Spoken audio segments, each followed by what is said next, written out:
사랑과 자비가 풍성하신 하나님 아버지, 참 감사합니다. 이렇게 하나님의 백성들이 주의 말씀 앞에 모여 주님의 생명의 말씀을 듣고 그 말씀으로 살아갈 수 있는 은혜 주셔서 감사합니다. 하나님 아버지, 간절히 바라옵기는 하나님께서 우리들에게 은혜를 주시고 하늘의 진리를 깨달을 수 있는 믿음의 창을 열어주셔서 하늘의 진리로 이 땅을 천국을 살아가는 그런 저희들 될 수 있도록 인도하여 주옵소서. 한 사람도 이 은혜에 제외되는 사람 없기를 간절히 기도하며 예수 그리스도 이름으로 기도하옵나이다. 아멘. 결핍은 기쁨을 빼앗아갑니다. 모든 인간은 행복을 추구하면서 살아가지만 행복하지 않는 이유는 우리가 살아가는 세상 그 자체가 결핍으로 가득 찬 곳이기 때문에 그렇습니다. 결핍은 고통을 동반하죠. 또 여러분 생각나는 결핍을 한번 떠올려 보십시오. 어떤 것들이 있는지. 돈의 결핍, 면역 결핍, 철분 결핍, 자원 결핍, 지성 결핍, 능력 결핍, 감성 결핍, 사랑 결핍, 애정 결핍, 믿음의 결핍. 그러니까 결핍이라는 그 자체가 우리에게 고통과 또 슬픔을 주는 그런 것입니다. 지금 여러분에게 가장 큰 결핍이 있다면, 또 여러분에게 가장 큰 아픔을 주는 결핍이 있다면 어떤 것인지 한번 생각해 보십시오. 이에 반해서 과잉이라는 것 역시 결핍보다는 덜 할지는 모르지만 고통을 동반하기는 마찬가지입니다. 과잉 생산, 과잉 소비, 과잉 보호, 과잉 단속, 과잉 인구, 과잉 중성, 이런 모든 것들이 정상적이지 않고 우리들에게 고통을 주는 것들입니다. 그런데 과잉 행복이라는 것은 고통이 아니라 즐거움을 주죠. 여러분 가운데 너무 행복이 많아서 고통스러운 그런 분은 없으시잖아요. 오늘 본문은 예수님께서 이 결핍을 과잉으로 바꾸셔서 우리들에게 어떻게 과잉 행복을 누릴 수 있는지를 말씀하고 있는 그런 내용입니다. 바라기는 오늘 말씀을 통해서 예수 그리스도 안에 있는 이 과잉 행복을 여러분들이 정말 누리고 돌아가시는 그런 시간 되기를 간절히 바랍니다. 자, 이제 본문 이야기로 한번 들어가 보겠습니다. 1절과 2절을 보십시오. 사흘째 되던 날 갈릴리 가나에 혼례가 있어 예수의 어머니도 거기 계시고 예수와 그 제자들도 혼례의 청함을 받았더니, 예수님께서 나다나엘을 제자로 부르신 후 3일째 되는 그 날을 말합니다. 예수님과 그의 제자들이 바로 이날 가나에 있는 혼인잔치에 초대를 받았습니다. 가나라는 동네는 나다나엘이 메시아를 만났다라고 빌립이 이야기하니까 나사렛에서 무슨 선한 것이 나오겠느냐라고 무시하던 그 나사렛에서 한 북쪽으로 한 8km 정도 떨어진 작은 시골 동네였거든요. 예수님의 어머니인 마리아는 이미 잔치집에 있었던 것으로 보입니다. 아마 신랑 측과 가까운 친척이었거나 또 중요한 손님이었을 것입니다. 그런데 혼인잔치에서 결코 일어나지 말아야 할 일이 발생합니다. 3절입니다. 포도주가 떨어진지라 예수의 어머니가 예수에게 이르되 저들에게 포도주가 없다 하니. 당시 유대인들의 결혼식에 있어서는 이 포도주는 가장 중요한 것이었거든요. 구약 성경에서 보면 이 포도주는 기쁨을 상징합니다. 시편 104편 15절에 보면 사람의 마음을 기쁘게 하는 포도주와 사람의 얼굴을 윤택하게 하는 기름과 사람의 마음을 힘있게 하는 양식을 주셨도다. 사사기 9장 13절에서는 포도나무가 그들에게 이르되 하나님과 사람을 기쁘게 하는 내 포도주를 내가 어찌 버리고 가서 나무들 위에 우쭐대리오 한지라. 이처럼 기쁨을 상징하는 포도주가 혼인잔치에서 떨어졌다라는 것은 그 잔치집이 이제 초상집으로 바뀐다라는 그런 의미가 있습니다. 이때 마리아가 예수님께 저들에게 포도주가 없다라고 하는 말은 저들에게 기쁨이 없습니다 이렇게 말하는 것과 동일한 것이죠. 신랑과 신랑 측 가족들은 어떻게 해서든지 이 문제를 해결해야 합니다. 그렇지 않으면 참여한 하객들에게 모욕을 줄 뿐만 아니라 그 당시 결혼 잔치와 또 포도주 공급을 책임지고 있는 신랑과 또 신랑 측 가족에게 아주 수치스러운 그런 가문의 어두운 그런 일들이 일어나기 때문입니다. 보통 유대인들의 혼인잔치는 일주일이나 2주 정도 이렇게 지속이 되거든요. 그렇기 때문에 정말 많은 양의 포도주가 필요합니다. 옆집에 가서 빌려서는 해결할 수 없는 그런 문제이죠. 만약에 오늘날처럼 그 시골 동네였던 가나에 댐머피가 있었다면 아마 한 번에 다 이 문제를 해결할 수 있을 것입니다. 여러분 표정 보니까 댐머피를 잘 모르시는 것 같아요. 주류를 전문으로 팔이하는 대형 할인 마트인데요. 아마 여러분들 가운데에서도 여러분에게 기쁨과 행복을 주는 포도주가 떨어져서 이 기쁨이 결핍된 삶을 살아가거나 또 그런 경험을 하신 분들이 계실 겁니다. 여러분에게 여러분의 인생에서 또 여러분의 삶에서 진정으로 기쁨과 행복을 주는 것은 무엇입니까? 여러분의 건강입니까? 여러분의 외모, 또 여러분의 실력, 또 여러분의 능력, 직위, 학위, 자격증, 또 여러분의 자녀, 여러분의 성공, 여러분의 집, 자동차 이런 것들이 지금 여러분에게 기쁨과 또 행복을 주고 있습니까? 무엇이 되었든지 여러분에게 기쁨을 주고 행복하게 하는 것들이 일시적이고 외적이고 세상적인 것이라면 언젠가는 아니 어쩌면 곧 그 기쁨이 결핍된 생활을 하시게 될 것입니다. 왜냐하면 그런 것들은 사라지는 것들이거든요. 이것을 사도 요한이 요한일서 2장 16절에서 17절에 잘 표현하고 있습니다. 이는 세상에 있는 모든 것이 육신의 정욕과 안목의 정욕과 이생의 자랑이니 다 아버지께로부터 온 것이 아니요 세상으로부터 온 것이라. 이 세상도 그 정욕도 지나가되 오직 하나님의 뜻을 행하는 자는 영원히 거하느니라. 모든 것을 다 가졌지만 기쁨이 결핍된 인생을 솔로몬보다 더 잘 아는 사람은 없을 겁니다. 많은 부와 명예와 지혜와 심지어는 나라와 수많은 아내와 첩을 가졌던 또 그것을 다 누려보았던 세상이 추구하고 바라고 있는 그 행복이라는 조건들을 다 가지고 있었던 그 솔로몬이 말년에 했던 말이 이거였잖아요. 전도서 1장 2절에 보시면 헛되고 헛되며 헛되고 헛되니 모든 것이 헛되다 였습니다. 자, 이제 다시 본문으로 돌아가 보겠습니다. 예수의 어머니인 마리아가 포도주가 떨어진 상황을 해결하기 위해서 예수님께 말을 한 걸 보면 또 한 번 이 마리아가 이 혼인 잔치집에서 아주 중요한 역할을 맡았다는 것을 우리가 생각해 볼 수 있습니다. 그렇다면 여기서 마리아가 왜 포도주가 떨어진 이 위기의 상황을 신랑이 아니라 신랑 측 가족이 아니라 예수님께 가져갔을까요? 분명한 건 아니지만 두 가지를 생각해 볼 수 있습니다. 이 당시 마리아의 남편이었던 요셉은 이미 죽었기 때문에 아마 장남이었던 예수님이 그 가정의 생계를 다 책임지고 있었을 겁니다. 그러니까 이 과부였던 마리아는 이런 위기의 상황에서 장남에게 가서 그 상황을 해결해 달라고 요청할 수밖에 없었을 것입니다. 아니면 마리아는 여러분도 잘 아시겠지만 예수님이 태어나시기 전에 이미 천사로부터 그분이 메시아라는 것, 또 죄에서 하나님의 백성들을 구원할 자라는 것, 임마누엘이라는 것, 그런 존재를 알았죠.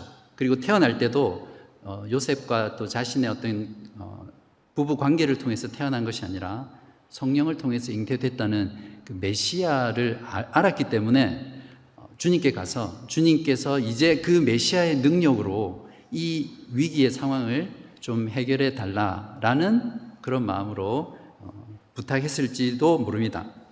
아무튼 어느 쪽이 됐든 예수의 어머니는 예수님에게 이 위기의 상황을 가져갔고 어떤 방식으로든 이 상황을 해결해 주실 것을 기대했다는 것을 우리가 알 수 있습니다. 그런데 마리아의 이 요청에 대한 예수님의 반응이 우리의 귀를 정말 의심하게 만듭니다. 4절을 보십시오. 예수께서 이르시되 여자여 나와 무슨 상관이 있나이까? 내 때가 아직 이르지 아니하였나이다. 어머니가 아닌 여자여입니다. 어떤 사람은 어머니를 여자여라고 부르는 이 예수님이 정말 버릇없는 사람이라고 하면서 비난하는 사람도 있습니다. 그러나 이 당시 예수님께서 여자여라고 불렀던 이 호칭은 오늘날의 부인, 여사님 같은 아주 존칭으로 불렀던 호칭입니다. 그러니까 여기서 예수님은 육신의 어머니가 부탁하는 그것을 아주 정중하게 어머니와 좀 거리를 두면서 거절하고 있는 그런 장면이죠.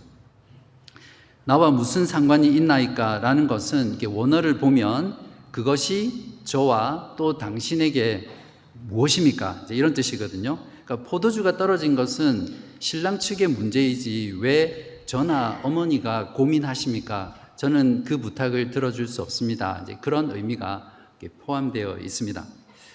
그 이유를 말씀하시면서 내 때가 아직 아니기 때문이다 라고 하시는데요. 여기서 내 때란 요한복음을 쭉 읽어보시면 아시겠지만 예수께서 십자가에서 죽으시는 때를 가리킵니다. 지금은 기적을 베풀 때가 아니라는 말씀으로 이것을 한 것이 아니라 아직 십자가의 그 죽음을 통해서 메시아로서 영광을 받을 때가 아니라는 것을 지금 어머니에게 가르쳐주고 어떤 면에서는 꾸지람을 하고 있는 그런 부분이라고 우리가 이해할 수 있습니다. 그렇기 때문에 저는 어머니의 부탁을 들어줄 수 없습니다. 이렇게 말하는 거죠. 만일 여러분의 아들에게 뭔가를 부탁했는데 아들이 갑자기 부인 이러면서 부탁을 거절했다고 생각해 보십시오. 그럼 여러분 어떤 반응을 하시겠어요? 5절을 보십시오. 그의 어머니가 하인들에게 이르되 너희에게 무슨 말씀을 하시든지 그대로 하라 하니라. 아들에게 부인이라는 말을 듣고 또 어찌 보면 꾸지람을 받았던 이 마리아였지만 이런 반응을 한 걸 보면 마리아의 믿음이 돋보이는 것 같습니다. 마리아는 예수님의 이 거절을 완전한 거절로 받아들이지 않았던 것 같습니다. 분명 거절하셨지만 무언가를 하실 거라는 그런 기대를 가지고 그 믿음으로 하인들에게 예수님이 뭐라고 말씀하시든 무조건 순종해라 이렇게 미리 부탁을 해놓습니다. 그렇지만 우리가 여기서 마리아의 믿음과 순종을 너무 강조하시면 이 본문이 전하고자 하는 메시지를 놓치는 거거든요. 천주교에서는 이 본문을 가지고 마리아를 통하면 모든 것이 가능하다 이렇게 가르치거든요. 그러니까 이 부분은 여러분이 너무 강조하시면 안 됩니다.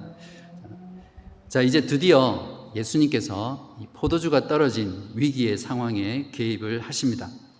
아니나 다를까 예수님이 또 주특기를 발휘하십니다. 뭐죠? 그러니까 처음에는 분명히 안 하신다고 해놓고 조금 있다가 하시잖아요.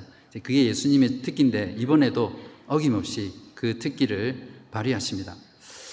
그런데 우리가 여기서 의문을 가질 게 있는데 왜 예수님은 먼저 거절하신 뒤에 안 한다고 해놓고 조금 후에 이 상황을 해결해 주시는 겁니까? 그건 중요한 의미가 있는데요. 혼인잔치에서 기적을 베푸시는 이것이 육신의 어머니인 마리아 당신의 부탁으로 내가 하는 것이 아니라 하나님의 작정과 목적과 또 계획에 따라 하나님의 뜻을 이루기 위해서 내가 이 기적을 행하는 것입니다 라는 그 의미가 내포되어 있습니다. 6절을 보십시오. 거기에 유대인의 정결 예식을 따라 두세 통 드는 돌 항아리 6이 놓였는지라. 여기서 돌 항아리는 물이 든 항아리 이렇게 보시면 되는데요. 잔치집에 놓인 돌 항아리는 원래 제사장이나 성전에 들어가는 사람이 자신의 부정한 몸을 깨끗하게 씻고 깨끗한 상태에서 들어가기 위해서 해야 하는 어떤 그런 의식이었거든요. 이것이 유대인들의 장로들의 전통이 되어서 유대인들은 음식을 먹을 때나 또 밖에 나갔다가 들어올 때는 씻지 않으면 음식을 먹지 않고 또 집에 들어가지 않았습니다. 바로 그 용도로 사용되었던 것이 돌 항아리입니다. 여기서 보면 각 항아리마다 두세 통 드는 항아리다 이렇게 표현하고 있는데 쉽게 오늘날로 전환하면 한 120리터 정도 됩니다. 감이 안 오시죠? 우리 바깥에 보시면 빨간색 쓰레기통 있잖아요. 그게 140리터, 제가 찾아보니까 파라마타 카운슬에 140리터더라고요. 그러니까 그거보다 조금 작은 쓰레기통만한 항아리가 6개가 쭉 집 앞에 놓여 있는 겁니다. 총 합하면 720리터나 되는 많은 물을 담을 수 있죠. 자, 7절과 9절을 보십시오. 예수께서 그들에게 이르시되 항아리에 물을 채우라 하신즉 아귀까지 채우니, 여기서도 하인들의 믿음과 순종이 돋보이죠. 그냥 채우라 했는데 그 아귀까지 가득 채우는, 어떤 사람은 이걸 보고 우리가 순종할 때 100%가 아니라 120%까지 하면 하나님께서 기적을 베풀어 주실 것이다. 그렇게 이해하시면 안 됩니다. 8절 보겠습니다. 이제는 떠서 연회장에게 갖다 주라 하심에 갖다 주었더니 연회장은 물로 된 포도주를 맛보고도 어디서 났는지 알지 못하되 물 떠온 하인들은 알더라. 예수님은 하인들에게 딱 두 마디 말씀을 하십니다. 먼저 항아리에 물을 채우라 말씀하니까 하인들이 아귀까지 채웁니다. 그리고 두 번째로 이제는 떠서 연회장에게 갖다 주라. 그러니까 하인들이 바로 순종했겠지만 그 사이에 많은 고민들이 있었을 거예요. 그죠? 더 큰 믿음과 순종이 요구되었습니다. 연회장에게 포도주가 아니라 이 물 채운 이 물을 떠서 주라고 하시는데 만약에 이걸 그대로 연회장에 갖다 주면 내가 욕을 들어먹을 것이 아닌가, 이런 갈등들을 했겠죠. 그러나 하인들은 예수님의 말씀대로 떠서 연회장에게 갖다 주었습니다. 역시 하인들의 믿음과 순종이 돋보이는 것 같습니다. 마찬가지입니다. 이걸 보고 하인들과 같은 그런 순종을 하면 하나님께서 기적을 넘치도록 우리에게 베푸실 것이다. 이렇게 적용하시면 안 됩니다. 자, 9절에서 연회장은 몰랐지만 물 떠온 하인들은 알더라 라는 이 부분을 보면 하인들이 항아리에서 물을 뜰 때는 분명히 포도주가 아니라 물이었다는 걸 알 수 있습니다. 그러면 물이 포도주로 변화된 시점은 언제라고 할 수 있을까요? 연회장이 그 떠온 물을 마실 때는 이미 포도주로 변해 있었기 때문에 의심하지 않고 먹었겠죠. 그래서 이것이 어디 났는지 몰랐겠죠.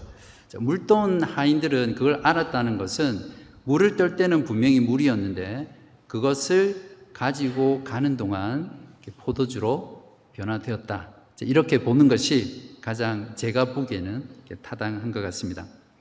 그러니까 하인들이 물로 된 포도주를 보면서 와우 하는 그 순간은 바로 항아리에 물을 떠서 연회장에게로 가지고 가는 그 순간들마다입니다. 이 하인들은 이 놀라운 기적의 한가운데서 가장 가까이에서 기적을 경험하고 체험했던 사람이었고 또 그들 손으로 이 기적을 퍼다 날른 그런 기적의 주인공 같아 보입니다. 물로 포도주를 만드신 예수님의 기적은 차고 넘치고 남아도는 그런 기적이었습니다. 와인 한 병이 몇 밀리입니까?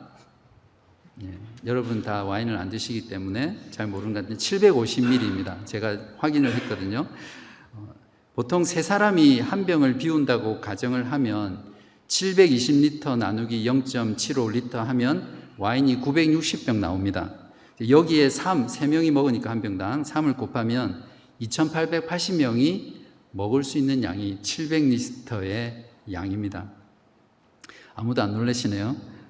술을 잘 먹는 사람들만 만약에 손님으로 다 초대되어서 한 사람당 한 병씩 먹는다 하더라도 이 양은 거의 1000명이 먹을 수 있을 만큼 차고 넘치는 그런 포도주라는 것을 우리가 알 수 있습니다. 예수님이 일으키신 이 기적은 과잉 공급이었죠.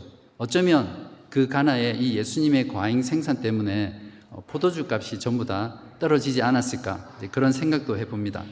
중요한 건 예수님이 한두 병의 물을 포도주로 바꾼 것이 아니라 누구도 부인할 수 없을 만큼 많은 양의 물을 포도주로 만드심으로써 그 누구도 예수님이 행하신 이 기적을 부인할 수 없는 그런 기적이었다는 것을 우리들에게 보여주고 또 예수님이 우리에게 보여주신 그 기적은 정말 풍성하고 넘치는 것이라는 것을 우리에게 알려줍니다. 이제 하인들이 떠준 물이었던 포도주를 맛본 연회장은 눈이 휘둥그레집니다. 그 맛에 감탄해서 그 신랑을 칭찬하지 않을 수 없었습니다. 포도주 공급의 책임자인 신랑을 부르죠. 그리고 그에게 칭찬의 세레모니를 퍼붓습니다. 9절 뒷부분부터 10절입니다. 연회장이 신랑을 불러 말하되 사람마다 먼저 좋은 포도주를 내고 취한 후에 낮은 것을 내거늘 그대는 지금까지 좋은 포도주를 두었도다 하니라. 사람들 정신이 멀쩡할 때는 좋은 포도주를 내죠. 그런데 일단 손님들이 술에 취하면 그때는 맛으로 술을 먹는 것이 아니라 술을 먹는 단계죠. 그때부터는 이제 술에다가 포도주에다가 물을 타거나 또 질이 낮은 포도주를 내는 것이 그 당시 잔치의 관행이었다고 합니다. 사실은 우리가 살아가는 이 세상의 경제 논리, 또 우리의 삶 자체가 그런 거잖아요. 처음에는 너무 좋은데 뒤로 갈수록 점점 나빠지는 그런 거죠. 그러나 예수님이 만드신 포도주는 양에 있어서도 차고 넘쳤지만 그 질에 있어서도 최상급 와인이었습니다. 생각해 보십시오. 만약에 예수님이 물로 포도주로 만드신 그 포도주의 질이 아주 떨어진 것이었다면 예수님은 실컷 기적을 행하시고도 오히려 욕을 들어먹는 그런 기적을 행하시는 거죠. 연회장이 그 포도주의 맛을 보고 그 맛이 너무 안 좋아서 이 포도주를 절대 손님에게 내주지 말라라고 하면 상황은 끝이 나는 것입니다. 초상집이 될 뻔한 혼인잔치의 위기 상황에서 신랑은 완전히 거저먹기를 하고 있습니다. 포도주가 떨어진 상황을 해결하기 위해서 그것을 보고한 것도 신랑이 아니라 마리아였고 또 바닥난 포도주를 다시 공급한 것도 예수님이시잖아요. 그런데 지금 보면 연회장에게 칭찬을 받는 사람은 누굽니까? 아무것도 하지 않는 이 신랑이 이 칭찬을 받고 있습니다. 저와 여러분처럼 이 기적의 내막을 아는 사람은 누가 진정한 포도주의 공급자인지 예수 그리스도 그분이 초상집 같은 이 혼인잔치를 잔치집으로 바꾼 바로 그 기적의 주인공이라는 것을 우리는 너무나 잘 알고 있습니다. 연회장의 입술을 통해 물로 포도주를 만드신 그 예수님의 기적이 얼마나 놀라운 것인지 기적의 양과 또 그 기적의 질에 대한 증언으로 갈릴리 가나의 혼인잔치 기적 사건은 막을 내립니다. 요한은 예수님의 기적 사건을 잘못 해석하고 적용하지 않도록 미리 방지 장치를 치고 있습니다.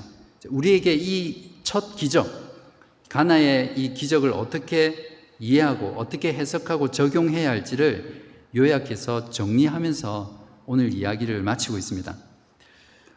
오늘 이 가나 혼인잔치의 기적 사건은 이 사건뿐만 아니라 앞으로 11장까지 보면 6가지의 기적이 더 나오거든요. 그 기적을 우리가 볼 때마다 어떻게 우리가 이 기적을 이해하고 해석해야 하는지 또 우리의 삶에 우리의 믿음에 적용해야 하는지를 가르쳐 주는 겁니다. 그러니까 즉 첫 기적에서 가이드라인을 제시하는 거죠. 11절을 보십시오.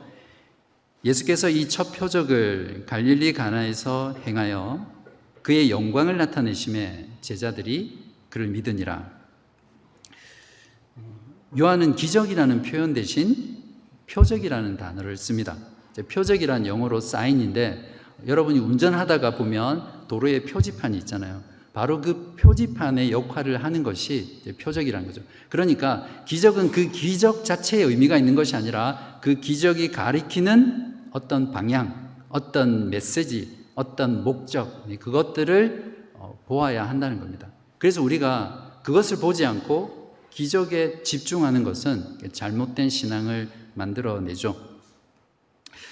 요한은 가나의 기적이 예수님이 자기의 영광을 나타내신 것이고 그 영광을 보고 제자들이 믿었다라고 이렇게 한마디로 정리를 해주고 있습니다.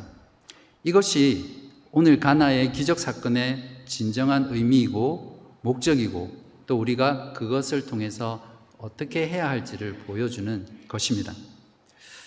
자, 그러면 우리는 가나의 이 기적 사건을 통해서 무엇을 깨닫고 또 적용해야 하죠? 제자들처럼 기록된 이 가나의 사건을 통해서 비록 우리는 그 현장에 있지 않았지만 요한의 생생한 그 기록을 통해서 그 증언을 통해서 우리도 역시 예수 그리스도의 영광을 보고 또 그 예수님을 믿어야 합니다. 물도온 하인들은 기적의 현장에서 기적을 퍼다 날랐지만 요한은 그 어디에도 그들이 예수를 믿었다라고 말하지 않습니다. 설령 기적적인 믿음이라고 하더라도 믿었다라는 표현이 없습니다. 그들은 기적을 보았지만 표적으로서 기적이 가리키는 바 예수님의 영광을 보지 못했고 그래서 예수를 믿지 못했습니다. 그렇다면 이 기적을 통해서 저와 여러분이 이 기적 속에 나타난 예수님의 영광이 무엇인지를 잘 알아야겠죠. 제가 세 가지로 이렇게 정리를 하겠습니다.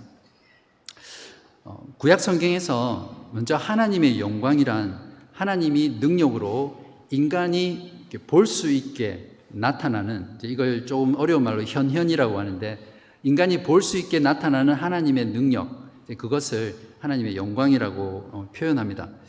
이러한 하나님의 영광은 예수님의 성육신 사건에서 나타났죠. 요한복음 1장 14절에서 이미 요한이 이것을 소개하며 증언했습니다. 말씀이 육신이 되어 우리 가운데 거하심에 우리가 그의 영광을 보니 아버지의 독생자의 영광이요 은혜와 진리가 충만하더라. 그리고 오늘 가나의 이 표적 속에 하나님의 영광이 나타났고 예수 그리스도의 그 십자가의 사역 가운데 하나님의 영광이 충만하게 드러났습니다. 조금 전 말씀드린 대로 가나의 기적을 통해서 우리가 깨닫고 또 드러난 예수님의 영광을 알아야 될 부분을 세 가지로 말씀을 드리면, 첫 번째는 예수님이 바로 종말의 구원을 가지고 오신 메시아라는 사실입니다. 구약 성경은 종말에 임할 하나님 나라와 구원을 풍성한 잔치 또 넘치는 포도주로 표현했거든요. 오늘 봉독한 구약 말씀인 이사야 55장 6절을 보시면 만군의 여호와께서 이 산에서 만민을 위하여 기름진 것과 오래 저장하였던 포도주로 연회를 베풀리니 곧 골수가 가득한 기름진 것과 오래 저장하였던 맑은 포도주로 하실 것이며, 그러니까 포도주가 바닥난 초상집 같은 이 혼인잔치에 예수님께서 최상급 와인을 넘치도록 풍성하게 충만하게 가득 채우시는 이 장면은 지금 기적을 베푸시는 이 예수님이 바로 그 종말의 구원을 가져오는 메시아, 구원자라는 것을 이 기적이 나타내는 하나님의 영광이죠. 두 번째로 기적을 통해 나타난 예수님의 영광은 예수님이 베푸시는 그 구원은 최고로 좋은 것이며 무한하다는 것입니다. 예수님은 최고급 와인을 2,000명이나 넘게 마셔도 남을 만큼 과인 공급을 하셨습니다. 요한복음 6장에도 보시면 보리떡 5개와 물고기 2마리로 성인 남자 5,000명을 먹이시고도 얼마가 남았습니까? 12광지류의 보리떡이 남았거든요. 그 말은 단순히 예수님이 기적을 베풀어서 많이 남기셨다 이것이 아니라 예수님이 가져오는 구원, 그 구원의 은혜, 그 구원의 복, 그 구원의 기쁨은 이렇게 차고 넘치고 흘러 넘치는 것이라는 것을 우리들에게 말해주고 있는 거죠. 경제적인 논리로 보면 이건 분명히 낭비입니다. 기적을 베푸시더라도 딱 먹고 딱 마실 만큼만 만드시면 되는데 너무 많이 남기시는 거예요. 너무 많이 남긴 거는 그것도 처리하려면 시간과 돈이 들잖아요. 예수님이 가져오시는 이 하나님 나라의 구원과 기쁨이 바로 이렇게 영원히 마르지 않는 무한한 것이라는 것을 우리들에게 상징적으로 보여주는 사건이 바로 가나의 사건입니다. 그렇기 때문에 예수님의 과잉은 낭비가 아니라 하나님의 나라의 본질이고 하나님 나라의 속성입니다. 이미 예수를 믿고 우리가 하나님 나라를 살아가는 저와 여러분들은 바로 이러한 하나님 나라의 본질과 속성을 지금 누리며 살아가는 사람들이죠. 세 번째로 예수님은 종말의 구원을 새 창조를 통해 이루시는 메시아라는 사실입니다. 요한은 이미 서론 부분인 1장에서 예수님을 영원한 말씀, 창조주 하나님, 말씀이 육신이 되어 우리 가운데 나신 독생하신 하나님의 아들이라고 예수님의 정체성에 대해서 말씀했습니다. 물로 포도주를 만든 건 완전한 창조의 사역이죠. 단순히 어떤 성분이 H2O가 변해서 포도주 성분으로 바뀐 것이 결코 아닙니다. 포도주를 우리가 얻으려면 포도나무를 심고 그 포도의 열매가 익을 때까지 기다렸다가 그 포도를 따서 으깨고 발효시키고 숙성시켜서 병에 담아야만 포도주를 얻을 수 있잖아요. 전능하신 하나님께서는, 예수님께서는 이 모든 과정을 바이패스, 뛰어넘으시는 전능하신 하나님, 그분이시라는 것을, 또 창조주라는 것을 이 기적을 통해서 우리에게 보여줍니다. 이 기적을 행하실 때도 예수님은 동일하게 두 번의 말씀으로 포도주를 창조하셨습니다. 항아리를 채워라, 이제 떠서 갖다 주라. 그러므로 이 가나의 기적은 창세기 1장에서 하나님께서 말씀으로 천지를 창조하셨던 그 하나님이 가나의 혼인잔치의 그 결핍의 현장에 나타나셔서 과잉으로 바꾸신 하나님의 새 창조라는 것을 우리가 기억해야 합니다. 우리에게 이러한 구원과 놀라운 기쁨을 가져다 준 예수 그리스도의 그 십자가의 구속의 사역이 바로 예수 그리스도의 새 창조의 사역입니다. 고린도후서 5장 17절에 보시면 그런즉 누구든지 그리스도 안에 있으면 무엇이라고요? 새로운 피조물이라 이전 것은 지나갔으니 보라 새 것이 되었도다. 사람의 병든 마음, 죄로 인해서 하나님을 떠나 있는 그 마음을 새롭게 창조하시고 변화시키시고 새로운 피조물이 되게 하시는 이것이야말로 진정한 하나님의 새 창조의 사역인 구원입니다. 다이아몬드보다도 더 단단하게 굳어버린 하나님을 반역하는 자의 마음을 아기의 살처럼 부드럽게 만드셔서 회개하는 심령으로 만드시고 예수 그리스도와 복음을 받아들일 수 있게 하는 그 일은 예수님께서 물로 포도주를 만드신 그 창조의 기적보다도 더 위대하고 더 놀라운, 궁극적으로 예수님께서 이 땅 가운데 오셔서 행하신 기적의 사건이라고 우리는 이해해야 합니다. 누구라고 말씀을 드릴 수는 없지만 지난주에 시니어 선생님 댁 가정을 방문을 신방을 했었습니다. 두 분 다 80을 훌쩍 넘으신 분들인데요. 대화 중에 이런 고백을 하시더라고요, 저한테. 하나님께서 세상적으로 잘 돼서가 아니라 나 같은 자를 택해 주셔서 예수님 믿게 하시고 하나님 알게 하시고 영원한 생명을 주신 것이 너무 감사하다. 그래서 저는 요즘 그냥 왠지 모르게 기쁘고 행복합니다. 이런 고백을 하시더라고요. 저는 이 고백을 들으면서 그분의 마음 가운데 이 놀라운 복음을 심겨주시고 믿게 하시고 전혀 새로운 마음을 주셔서 새로운 존재가 되게 하신 그 하나님의 영광을 볼 수 있었습니다. 그리고 그 영광을 보면서 제 마음 가운데 정말 하나님은 살아계시는구나, 하나님 역사하시는구나, 불가능해 보일 것 같은 그 사람의 영혼을 이렇게 바꿀 수도 있으시구나, 그런 것들을 제가 깨닫게 되고 저의 믿음이 오히려 더 강화되는 그런 경험을 했습니다. 마찬가지입니다. 죄와 허물로 죽어있던 저와 여러분이 예수를 믿게 된 것이 기적이고, 가나의 기적처럼 예수를 믿는 그것이, 한 영혼이 죽게 돌아오는 그것이 예수 그리스도의 그 놀라운 새 창조의 사역을 드러내는, 그리스도의 영광을 나타내는 하나님의 표적입니다. 여러분 정말 이 사실을 믿으신다면 아멘 속으로 하십시오. 생명 대신 그리스도가 없이 살아가는 인간들의 보편적인 삶의 경험이 바로 결핍입니다. 많이 가질수록 더 많은 결핍을 느끼는 것이 인간의 본성입니다. 그것이 바로 사탄의 지배 아래 살아가는 인간 존재의 삶의 현실이고 본질입니다. 많이 가져도 만족이 없고 늘 비교하고 경쟁하며 시기하고 질투하며 원망하고 또 증오하면서 이 마음 가운데 참된 안식이 없는 그런 삶을 살아가는 것이 그리스도 없이 살아가는 결핍된 삶입니다. 예수 그리스도 그분은 영원부터 계신 말씀이신 하나님이시고요. 모든 것을 말씀으로 창조하신 창조자이시고 그분 안에 참 생명, 영원한 생명이 있으며 또 사람들의 빛이 되신 분이십니다.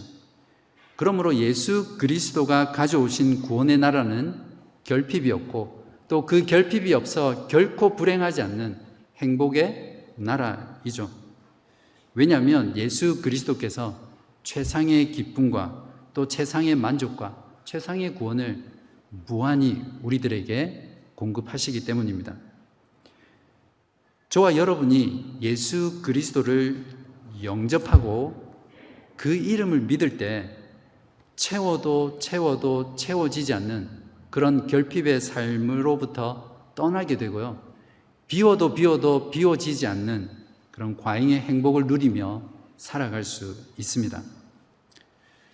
사랑하는 여러분, 잠시 있다가 사라질 것들을 여러분의 포도주로 삼고 결핍으로 점철된 그런 인생을 살아가시겠습니까? 아니면 구원과 기쁨을 무한히 과잉 공급하시는 예수 그리스도를 나의 기쁨의 포도주로 삼고 그분 안에서 과잉 행복을 누리며 지금 누릴 뿐만 아니라 영원토록 누리는 그런 삶을 사시겠습니까?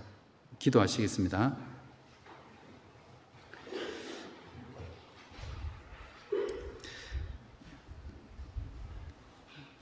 창조의 하나님 그리고 구원의 하나님 감사합니다. 오늘 요한을 통해서 우리들에게 예수께서 행하신 그 기적 사건을 보게 하시고 또 그것을 통해서 예수 그리스도가 누구이신지 그것을 통해 드러난 예수님의 영광이 무엇인지 알게 하시고 또 우리들에게 믿음을 더하여 주셔서 감사합니다. 그러나 하나님 아버지 지금까지 또 저희들의 삶 가운데 육신의 정욕과 안목의 정욕과 이생의 자랑으로 가득 찬 세상의 것들을 나의 포도주로 삼으며 그리스도 없이 행복한 삶을 추구했던 저희들의 삶을 용서하여 주옵소서. 이제 우리들의 구원자 되시고 하나님의 나라를 우리에게 가져오시며 우리 안에서 새 창조하시며 영원한 새하늘과 새 땅에서 하나님 어린 양과 혼인잔치를 이룰 그날을 소망하고 바라보며 지금 이 시간 십자가의 죽음과 부활 가운데 나타나는 하나님의 영광을 믿음으로 받아들이게 하시고 그 이름을 믿는 저희들 되게 하여 주옵소서. 그리하여 결핍으로 가득 찬 세상에서 비록 세상의 것은 우리들에게 없지만 예수 그리스도 그분을 나의 포도주로 나의 행복으로 소유하고 매일매일이 기쁨을 누리는 저희 모두 되게 하여 주시기를 예수 그리스도의 이름으로 간절히 기도하옵나이다. 아멘.